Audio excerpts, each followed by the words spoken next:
Hello students, welcome back to your own favourite channel plus two education aspirants. पिला माने आमर जो political science रो preparation अच्छी आमर भल भाव में चली पिला माने जो मैंने एपर्यंत जोड़ीन जोड़ी जाओ कहीं तुम मैंने भल भाव जान आमर हिस्ट्री एग्जाम जो बर्तमान 4 तारीख तुम हिस्ट्री CHSC रो हिस्ट्री एग्जाम होती से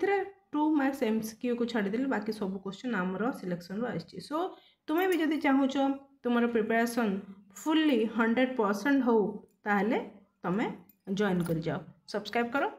तुम पाखे नोटिफिकेशन शीघ्र पहुँचो से बेल आइकन को प्रेस करने भूलबनी। सो बर्तमान आम तुम कौन पॉलिटिकल साइंस रो यूनिट 4 अंतर्गत आम सब 2 and 3 मार्क्स क्वेश्चन गुड़िक डिस्कसन करवा। सो आप पुणी कहवाक पड़ो कि जहाँ सब क्वेश्चन देवी सबू एथरू ही आसब है। अच्छा, ए कथा तुम भावनी रे पिला माने केबे भी जो 3टी क्वेश्चन आसब 2 मार्किया एंड 3टी क्वेश्चन आसब 3 मार्किया। सो आम 3टी क्वेश्चन एते सब पढ़ा कि यस बाध्य पढ़ा पड़ो कहीं तुम लंग क्वेश्चन तो केवल सेतिकी देदेले हेले ए 2 मार्किया और 3 मार्किया कौन डिटेल जावाक पड़ी थाए। तो जदि तुमको 100% आवश्यक जहाँ सिलेक्शन दिया होची निहाती भाव में पढ़ा आवश्यक। से क्वेश्चन पचारबनी जे मैम एत गुड़ा पढ़ू कि देखो कम लगे थरुटे देख निहाती भाव में एंड जिते समय लागू ए गोटे भिडियो आम 4 number unit 2 and 3 marks question सब सारा। ओके, फास्ट क्वेश्चन आसुची ऑलमोस्ट सेहीपरी जमी कही ओनली सिलेक्टेड आम करवा आड़ू सियाड़ू किसी करवानी। ठीक अच्छे, फास्ट क्वेश्चन हूँ वर्ण वैषम्य नीति। पिला माने नंबर गुड़ा को जीवनी मु बहुत गुड़े बुक रू टेस्ट पेपर रू हूँ धरिकी नहीं जोड़ा इंपोर्टेंट लगी क्लिक करची। ओके, तो नंबर गुड़िक तुम जीव ना। फास्ट क्वेश्चन हूँ वर्ण वैषम्य नीति। वर्ण वैषम्य बोले भिन्नता अर्थात भिन्नता वर्ण भिन्नता कहले हूँ वर्ण भित्ति मनीष मनीष मध्य विभेद। वर्ण किए कला अच्छी किए गोरा अच्छी किए धूसर वर्ण अच्छी किए कौन अच्छी यही वर्ण भित्ति मनीष मनीष मध्य विभेद करवा पार्थक्य करवा। दक्षिण आफ्रिकार उत्कट वर्ण वैषम्य नीति को भारत प्रथमे आंतर्जातिक स्तर में विरोध करथिला। एतिकी ही अच्छी वर्ण वैषम्य नीति कहले कौन दक्षिण आफ्रिकार वर्ण वैषम्य प्रथमे दक्षिण आफ्रिकार ही वर्ण वैषम्य देखाई यह प्रथमे आंतर्जातिक स्तर में किए भारत ही विरोध करथिला। नेक्स्ट क्वेश्चन हूँ कारगिल युद्ध विषय रे। कारगिल युद्ध कौन केबे होइतिला कहा मध्य होइतिला समस्ते जानिच। कारगिल हूँ कौन एक सामरिक अंचल। कारगिल कौन भारतर गोटे अंचल भारतर उत्तर रे अच्छी। 1999 मसीहा मे 6 तारीख रे भारत सह द्विपाक्षिक आलोचना कला बेले सही दिन पाकिस्तान अनुप्रवेशकारी माने कारगिल 6-7 किलोमीटर भारत मध्य को प्रवेश करथिले। यह कारगिल युद्ध आड़ को टाणी नहीं है। से समय किए थे अटल बिहारी वाजपेयी आमर भारतर प्रधानमंत्री थिले। ओके, नेक्स्ट क्वेश्चन हूँ भारत केबे और कहीं सर्जिकल स्ट्राइक करथिला। भारत केबे और कहीं करथिला कहीं ना पाकिस्तान अनुप्रवेशकारी माने 2016 मसीहा सेप्टेम्बर 20 रे उरी आक्रमण करथिले। कोठा को आक्रमण करथिले उरी ठारे आक्रमण करथिले। यार प्रतिशोध नेबापई 2016 सेप्टेम्बर 30 रे भारत सर्जिकल स्ट्राइक करी पाकिस्तान अनेक सेना शिविर अतर्कित भाव ध्वंस करथिले। एही समय किए थिले आमर प्रधानमंत्री वर्तमान किए अछंती नरेंद्र मोदी। 2016 रे मध्य नरेंद्र मोदी ही थिले। ओके, तो कोटा मन रखिल 2016 रे हितिला सर्जिकल स्ट्राइक कहीं पाकिस्तान अनुप्रवेशकारी माने कोठारे उरी को आक्रमण करथिले केबे 2016 सेप्टेम्बर 20 रे। तो तार प्रतिशोध नापाई ओके तार प्रतिशोध नापाई 2016 सेप्टेम्बर 30 तारीख रे भारत सर्जिकल स्ट्राइक करे पाकिस्तान सेना शिविर मान को ध्वंस करथिला हैला। नेक्स्ट क्वेश्चन चीन हिंदी चीन भाई भाई या कौन रे हिंदी चीन भाई भाई 1954 मसीहा भारत सह बंधुता बढ़ाइबा चीन कौन करथिला भारत और चीन मध्य पंचशील नीति स्वाक्षर होता से भारत और चीन समस्ते कौन परस्पर मध्य भाईचारा निदर्शन स्वरूप हिंदी चीन भाई भाई स्लोगान दौले। तार किसी एतिकी पड़े नहीं क्वेश्चन टी है। SAARC SAARC important question SAARC कहीं गठित होता 1985 मसीहा डिसेम्बर मासरे 7टी केतोटी दक्षिण एशिया राष्ट्र मिसिकी 7टी राष्ट्र मिसी तो कौ 7टी दक्षिण एशियार 7टी राष्ट्र मिसी सार्क गठन करथिले। दक्षिण एशिया रे शांति और सद्भाव तार मोटो कौन थिला तार एम कौन थिला तो दक्षिण एशिया रे शांति और सद्भाव सृष्टि करिबा आंचलिक स्तर रे आर्थिक सहयोग यार लक्ष्य निज निज भितर तांकर कौन शांति और सद्भाव सृष्टि करबा दक्षिण एशियार राष्ट्र गुड़िक मध्य से 7 गोटी राष्ट्र कौन मिसिक साइन करथिले 7टी राष्ट्र मिसी सार्क गठित होइतिला एंड आंचलिक स्तर रे आर्थिक सहयोग यार लक्ष्य था निज निज भितर जदि कहार असुविधा होउची तार आमे पड़ोशी माने घरे घरे केमिति निज निजर साहाय्य करूछु सेहीपरि भाव में से 7टी राष्ट्र जो थिले निज निज भितर आंचलिक स्तर रे किछि असुविधा हेले आर्थिक सहयोग यार लक्ष्य थिला केबे हितिला 1985 रे हैला से 7टी राष्ट्र कौन कौन थिला ताको कमेंट लिखिकी जण जदि लिखिकी न जणाउछ ताहले सार्क रे तुम सार्क जो लिखिकी तार संक्षिप्त टिप्पणी किछि लिखिबो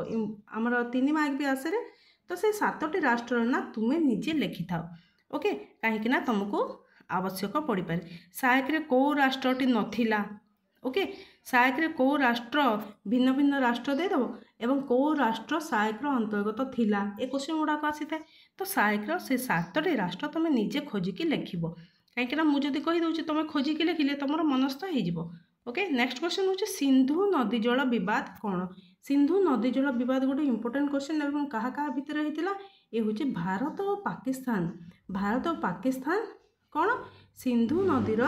केनाल जल बंटन को नहीं यही बदटी देखा केबे देखा 1960 मसीह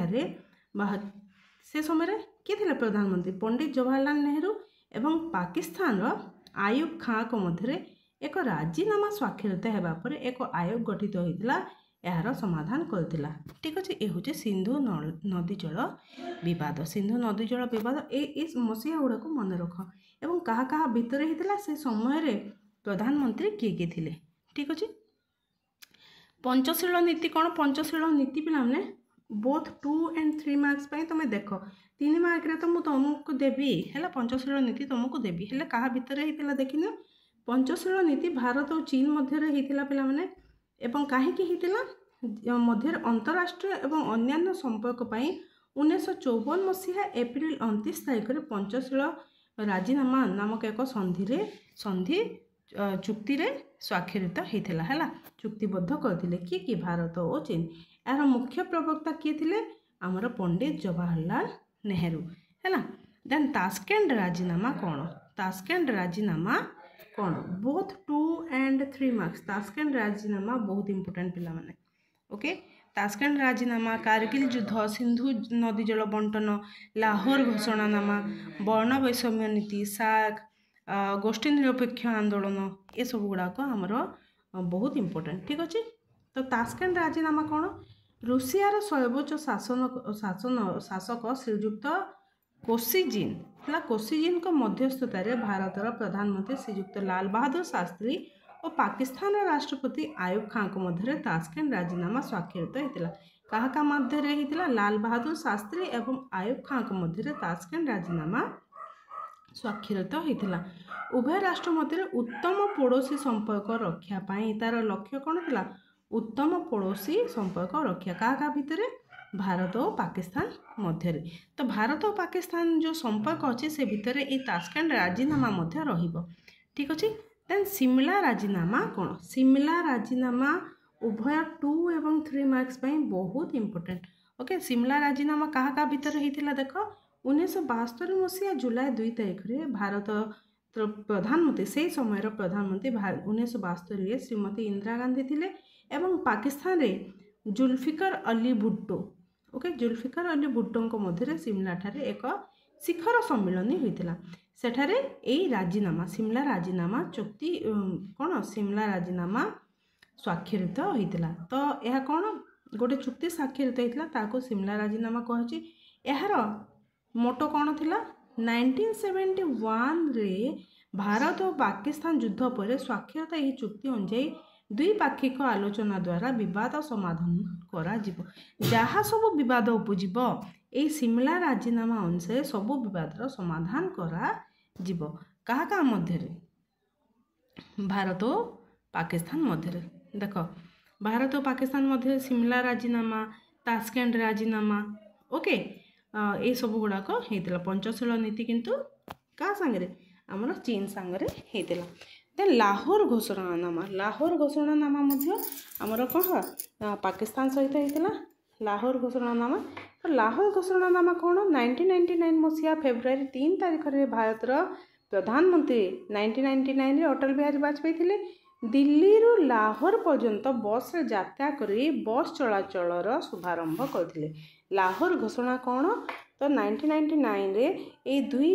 देश मध्य सुसंपर्क स्थापन करने अटल बिहारी वाजपेयी गोटे बस चलाचल आरंभ करथिले कोठारु कोठाकू दिल्ली रु लाहौर पर्यंत तो लाहौर ठारे जो घोषणानामा पब्लिश होता ताहा लाहौर घोषणा भाव परिचित यही घोषणानामा रे सिमला राजीनामा अनुसार काश्मीर समस्या समाधान पाई घोषणा करा जायतिला कौन काश्मीर समस्या पाई समाधान करा जायतिला भिटो कौन भिटो गोटे इंपोर्टेंट क्वेश्चन पिला माने भिटो गोटे इंपोर्टेंट क्वेश्चन भिटो कौन जेते बेले कौन सी विषय वस्तु संपर्कित समस्या निरापत्ता परिषद निष्पत्ति पाई विचार को आसे सेते बेले कौन होता है सेते बेले 5 जन स्थायी सदस्यों समस्त निरापत्ता परिषद को जो समय आसे निरापत्ता परिषद जो सदस्य माने अछंती तो सेमानक मध्य 5 जन स्थायी सदस्यों समेत 9 जन सदस्यों समर्थन निश्चित भाव आवश्यक होता है जदि गोटे समस्या कौन सी पर्टिकुलर समस्या जदि निरापत्ता परिषद निष्पत्ति पाई विचार को आसे ताहले सदस्य केते जन सदस्य 5 जन स्थायी सदस्यों समेत 9 जन सदस्यों निहाती भाव में समर्थन आवश्यक पड़ी थाए तो जदि कहीं स्थायी सदस्य प्रस्ताव सपक्ष भोट न दियंती तेबे से क्षेत्र में भिटो प्रयोग करा जाए बहुत इंपोर्टेंट यहाँ को तुम घोषी पकाओ भिटो बहुत इंपोर्टेंट रही देन भारतर वैदेशिक नीतिर मौलिक लक्ष्य कौन both 2 and 3 marks okay both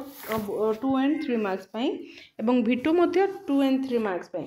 Bharat संविधान 51 धारा सूचित आंतर्जातिक नीति अनुसार भारत वैदेशिक नीतिर मौलिक लक्ष्य कौन विश्व शांति और निरापत्ता रक्षा करने आंतर्जातिक आईन चुक्ति बा राजीनामा को सम्मान प्रदर्शन करने मध्यस्थता और आलोचना माध्यम आंतर्जातिक विवादर शांतिपूर्ण समाधान करने इत्यादि भारतीय वैदेशिक नीतिर मौलिक लक्ष्य भारतीय वैदेशिक नीति मध्य तुम आसी था क्वेश्चन तो लिख भारत वैदेशिक नीति कहले कौन पंचशील नीति आम कर सारी हेले मुझे आउ थे पंचशील नीति 1954 एप्रिल 21 रे भारत और चीन मध्य कहीं अंतरराष्ट्रीय वाणिज्य और अन्यान्य संपर्क पाई 5टी मौलिक नीति को आधार करी कि जवाहरलाल नेहरू घोषणा करथिबा कार्यक्रम को पंचशील नीति कहा जाए से 5टी नीति कौन कौन होची प्रत्येक राष्ट्र सार्वभौमत्व प्रति सम्मान प्रदर्शन अर्थात प्रत्येक राष्ट्र बोले अर्थात चीन भारतर जो सार्वभौमत्व प्रति सम्मान करिबो एवं भारत चीन सार्वभौमत्व प्रति सम्मान प्रदर्शन करिबो पारस्परिक अनाक्रमण के काहाको आक्रमण करिवेनी परस्पर आभ्यंतरीण व्यापार रे हस्तक्षेप न करिबा एवं समानता और शांतिपूर्ण सहावस्थान यही जो अच्छी ठीक अच्छे यही पेज को स्क्रीनशॉट नियो एवं यह मनस्थ कर बहुत इंपोर्टेंट तुमको 2 मार्क्स रे तो निहाती आसो 2 मार्क्स एंड 3 मार्क्स आसिले तुम यह बहुत सुंदर भाव में लिखि पारिबो हैला देन सार्क कौन सार्क हूँ दक्षिण एशिया आंचलिक सहयोग समिति बा सार्क सार्क अर्थात कौन सार्क रे 7 मु वर्तमान कही 7टी राष्ट्र दक्षिण एशियार 7टी राष्ट्र नहीं सार्क गठित होता तो से 7टी राष्ट्र कौन थी देख भारत पाकिस्तान नेपाल भूटान श्रीलंका बांग्लादेश और मालदीव 7टी है तो यही संगठन प्राथमिक सदस्य थिबा बेले अफगानिस्तान 8म सदस्य भाव जोग देछि को राष्ट्र 8म सदस्य सार्क 8म सदस्य अटे अफगानिस्तान हूँ 8म सदस्य दक्षिण एशियार राष्ट्र मानक मध्य उत्तम सहयोग और संपर्क प्रतिष्ठा पाई 1986 मसीह भारत नेतृत्व में दक्षिण एशिया आंचलिक सहयोग समिति बा सार्क गठित होता ओके बुझीगला गोष्ठी निरपेक्ष आंदोलन बा नाम कहले कौन गोष्ठी या गोष्ठी है गोष्ठी निरपेक्ष आंदोलन कहले कौन बुझुच बोथ 2 and 3 पाई बोथ 2 and 3 मार्क्स पाई द्वितीय विश्वयुद्ध पर पृथ्वी दुई महान शक्ति किए कि युक्तराष्ट्र अमेरिका एंड सोवियत रूस दुईटी महान शक्ति किए युक्तराष्ट्र अमेरिका एंड सोवियत रूस नेतृत्व में गठित सामरिक मेंट मध्य शीतल युद्ध आरंभ होता दुई जन मध्य कौन कोल्ड वार बा शीतल युद्ध आरंभ होता यही शीतल युद्धरू दूरे रही भारत नेतृत्व में एशिया और आफ्रिकार नूतन भाव स्वाधीनता लाभ कर राष्ट्र माने विश्व शांति और सहयोग लक्ष्य रे प्रतिष्ठा कर मेंट गोष्ठी निरपेक्ष आंदोलन आरंभ करथिले बुझी होची से माने कोन जे माने नुआ नूतन भाव स्वाधीनता हासिल करथिले से माने विश्व शांति और सहयोग पाई बा ताको लक्ष्य को आखि आगे रखी एक गोष्ठी निरपेक्ष आंदोलन आरंभ करथिले एवं सेथिले कोन हमर शीतल युद्ध जो युक्तराष्ट्र अमेरिका और सोवियत रूस मध्य रही से से माने तांकर हस्तक्षेप करी नथिले ओके देन लंडन घोषणानामा 1941 मसीहा जून मासरे great Britain Canada New Zealand Australia और दक्षिण अमेरिकार प्रतिनिधि माने लंडन ठारे एकत्रित होई लंडन घोषणानामा आमर कौन पब्लिश करथिले तो आंचलिक चुक्ति परिवर्ते एक आंतर्जातिक संगठन प्रतिष्ठा करी ए गोटे कौन लंडन घोषणानामा ए हूँ आंतर्जातिक संगठन यह प्रतिष्ठा करबा कौन कहीं तार लक्ष्य विश्व शांति और निरापत्ता रक्षा करबा थिला यार एथिरे प्रस्ताव रही ओके डेट मन रख 1941 मसीहा जून मास किए great Britain Canada New Zealand Australia और दक्षिण अमेरिका है पांचटी देन मिलित जातिसंघर घोषणानामा कौन मिलित जातिसंघर घोषणानामा 1942 मसीहा जनवरी 1 तारिख में 26 राष्ट्र प्रतिनिधि माने आटलांटिक सनंदर नीति को समर्थन जनाई वाशिंगटन एक घोषणानामा स्वाक्षरित करथिले कोठारे आंटार्कटिक सनंदर नीति को आटलांटिक सनंद थिला तार नीति को से माने हाँ कले एवं वाशिंगटन रे एक घोषणानामा स्वाक्षरित करथिले एथिरे मिलित जातिसंघ बा यूनाइटेड नेशन शब्दटी अमेरिकार राष्ट्रपति प्रथमे किए यूनाइटेड नेशन वर्ड बा मिलित जातिसंघ प्रथमे यूज करथिले रूजवेल्ट प्रस्ताव क्रमे प्रथमे व्यवहार कराइथिबारु एहाको मिलित जातिसंघ घोषणानामा कहा जाए यार उद्देश्य कौन थिला देखि दियो मिलित जातिसंघर उद्देश्य आंतर्जातिक शांति और निरापत्ता रक्षा करबा सदस्य राष्ट्र मानक मध्य बंधुता भावर विकास करबा और पारस्परिक बुझामणा वृद्धि करबा सैन फ्रांसिस्को सम्मेलनी इंपोर्टेंट क्वेश्चन सैन फ्रांसिस्को सम्मेलनी मध्य बोथ 2 and 3 पाई तो फ्रांसिस्को सम्मेलनी थिला विश्व संगठन प्रतिष्ठा दिगरे एक गुरुत्वपूर्ण पदक्षेप यही सम्मेलन केबे हितला 1945 मसीहा एप्रिल 25 ठारू आरंभ करी जून 26 तारीख मध्य 51 गोटी राष्ट्र प्रतिनिधि माने मिलित होई संयुक्त राष्ट्र संघर गठन निमंते चूड़ांत सनंद ओके सनंद प्रस्तुत करथिले यह संयुक्त राष्ट्र संघर सनंद नाम रे परिचित थिला कोठारे याकू सान फ्रांसिस्को ठारे सम्मेलनटी हितला सेति याकू सान फ्रांसिस्को सम्मेलनी बोली कहा जाए ओके सान फ्रांसिस्को सम्मेलनी जे केते रु केते पर्यंत आरंभ होइतला 1945 एप्रिल 25 रु 25 और 26 तारीख सॉरी 25 एप्रिल रु जून 26 तारीख पर्यंत 51 गोटी राष्ट्रर प्रतिनिधि माने मिलित होई ये जो सनंद थिला सेथिरे चूड़ांत करथिले सनंद को ओके याकू संयुक्त राष्ट्र संघर सनंद नाम रे परिचित हेतिला ब्रेटन वुड्स सम्मिलनी यह मध्य तुमर 2 and 3 मार्क पाई आसीबो तमे बेसी किछि नै एतिकी मध्य तुमे 2 मार्क पढिले एतिकी लिखि दियो 3 मार्क पढिले एतिकी लिखि दियो सरी गेला हेइ दिबो आ बेसी यार छाड़ भावना तुमे ब्रेटन वुड्स सम्मिलनी विश्वर 44 देशरू 700 कौन विश्वर 44 देशरू 730 जन प्रतिनिधि को नहीं द्वितीय विश्वयुद्ध पर 1944 मसीहा जुलाई 1 रु 22 तारीख मध्य जातिसंघर अर्थनैतिक सम्मिलन हिसाब रे अमेरिकार ब्रेटन वुड्स ठारे ब्रेटन वुड्स सम्मिलनी अनुष्ठित होता। कौठारे ब्रेटन वुड्स सम्मिलनी कौठाई होता अमेरिकार ब्रेटन वुड्स रे है से तार ना जो स्थान में हूँ लाहौर ठारे हूँ लाहौर घोषणानामा है। तो तास्केंड ठारे राजीनामा स्वाक्षरित होती चुक्ति होती तास्केंड राजीनामा से स्थान रही। तो ब्रेटन वुड्स कौठारे अच्छी अमेरिका ठारे अच्छी केते देशरू 44 देशरू केते जन प्रतिनिधि आसिले 730 जन। केबे हितिला 1944 जुलाई 1 रु 22 तारीख मध्य यह कौन यह अर्थनैतिक सम्मिलनी। ओके तो यार कौन लक्ष्य कौन था विश्वर अर्थनैतिक श्रृंखला प्रतिष्ठा पाई आंतर्जातिक पुनर्गठन और विकास बैंक IBDR और आंतर्जातिक मुद्रा पांठी प्रतिष्ठा पाई प्रस्ताव ग्रहण करा जाइथिला। कौठारे ब्रेटन वुड्स सम्मिलन ठारे कौन कौन प्रस्ताव ग्रहण करागला IBDR और IMF आंतर्जातिक मुद्रा पांठी प्रतिष्ठा पाई प्रस्ताव ग्रहण करागला। नेक्स्ट क्वेश्चन होची आंतर्जातिक न्यायालय कौन आंतर्जातिक न्यायालय ये मध्य इंपोर्टेंट क्वेश्चन तुमरो 3 मार्क्स या 3 मार्क्स पई देखिबो। आंतर्जातिक न्यायालय मिलित जातिसंघर न्यायिक अंग अटे। एथिरे कौन ये देख भूल प्रिंट हिची एथिरे 15 जन विचारपति रहिचंती। निरापत्ता परिषद और साधारण सभार 2/3 भोटे 9 वर्ष पई विचारपति मानक निर्वाचित करा जाइथे। केते वर्ष पई 9 वर्ष पई साधारण सभार निरापत्ता परिषद और साधारण सभार 2/3 भोटे जदि 3 रु 2 है 2/3 भोटे 9 वर्ष पई विचारपति मानक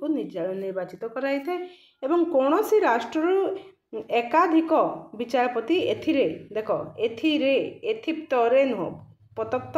एक्स्ट्रा होची एकाधिक विचारपति एथिरे स्थान पाई नाहंती। कौनसी राष्ट्ररू एकाधिक विचारपति एथिरे स्थान पाई नाहंती गोटे रु अधिक कहीं भी एथिरे स्थान पाइबे नाही। आंतर्जातिक आईन और विचार विभाग दक्षता संपन्न व्यक्ति को एथिरे देख पतप्त भूल प्रिंट हिची एथिरे नियुक्ति दिया जाए। एथिरे काहाको नियुक्ति दिया जाए आंतर्जातिक आईन और विचार विभाग दक्षता संपन्न व्यक्ति। यार कार्यालय कौठारे अछि हॉलैंड राजधानी हेग ठारे अछि। आंतर्जातिक न्यायालय हॉलैंड राजधानी हेग ठारे अछि। ओके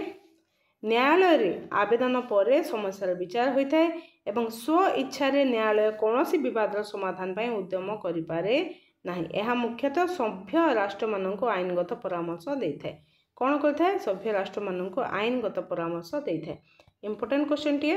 तास्केंड राजीनामा आ करवानी यहाँ को देखिब 3 मार्क्स पई तास्केंड राजीनामा देखिब। सिमला राजीनामा 2 मार्क्स पई आसिले सेतिकी लिखिब एवं 3 मार्क्स पई आसिले देखिनियो। मिलित जातिसंघ 2 मार्क्स आम आलोचना करदेले 3 मार्क्स पई आसिले कौन कौन लिखिब। साधारण तुमर संक्षिप्त टिप्पणी साधारण सभा कौन यार 6टी मिलित जातिसंघर 6टी मुख्य अंग रही से साधारण सभा अधिक गुरुत्वपूर्ण रही एवं मिलित जातिसंघर समस्त सदस्य राष्ट्र माने यार सदस्य अटंती। आउ कौन प्रत्येक सभ्य राष्ट्र साधारण सभा को 5 जन प्रतिनिधि पठाई थांती। ए सब गुड़ाक तुम देखि नब एवं कौन होइछि यार बैठक वर्ष को थरे सेप्टेम्बर मासरे अनुष्ठित होता है। केबे अनुष्ठित होता है सेप्टेम्बर मासरे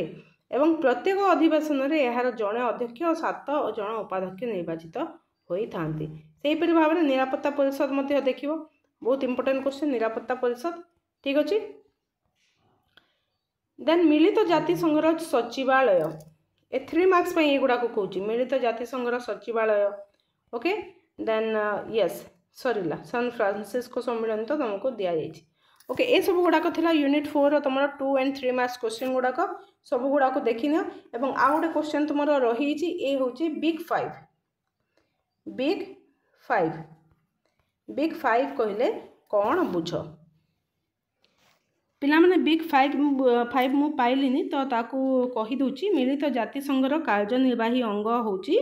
कौन निरापत्ता परिषद। तो यार 5टी जो सदस्य राष्ट्र हेले स्थायी सदस्य जहाँ को बिग 5 बोली कहा जाए। मिलित जातिसंघर कौन कार्यनिर्वाही अंग हूँ निरापत्ता परिषद। निरापत्ता परिषदर 5टी सदस्य स्थायी सदस्य अटंती किए 5टी राष्ट्र। अच्छा 5टी सदस्य राष्ट्र होचंती स्थायी सदस्य से मानको बिग 5 बोली कहा जाए। से माने किए किए चीन फ्रांस रूसिया ब्रिटेन युक्तराष्ट्र अमेरिका। आउ थे रिपीट कर दूची चीन फ्रांस रूसिया ब्रिटेन और युक्तराष्ट्र अमेरिका। यहाँ को तुम टिपी नब बिग 5। बिग 5 मुझे बहुत इंपोर्टेंट ताको मु केवल कहीदे पिला माने। सो तुम यहाँ को टिपी नब एंड तुम नोट्स तो रेडी करनी खाली तुम पॉइंट गुड़ाक लिखि दियो समय बेसी नाही। या को मु पीडीएफ को तुम राति सुधा देदेवी है आमर टेलीग्राम ग्रुप रे। ओके वर्तमान पे रही जो मैंने एपर्यंत जोड़ी न चैनल सहित चैनल रे जोड़ी जाओ। जब तुमको 100% प्रिपेयर हेबार अच्छी मत आ किसी कहबार ना जब तुमको 100% प्रिपेयर हेबार अच्छी then join with us and आम सांगे आम एका सांगे पाठ पढ़ा। सो वर्तमान पे रही धन्यवाद। जय माता दी।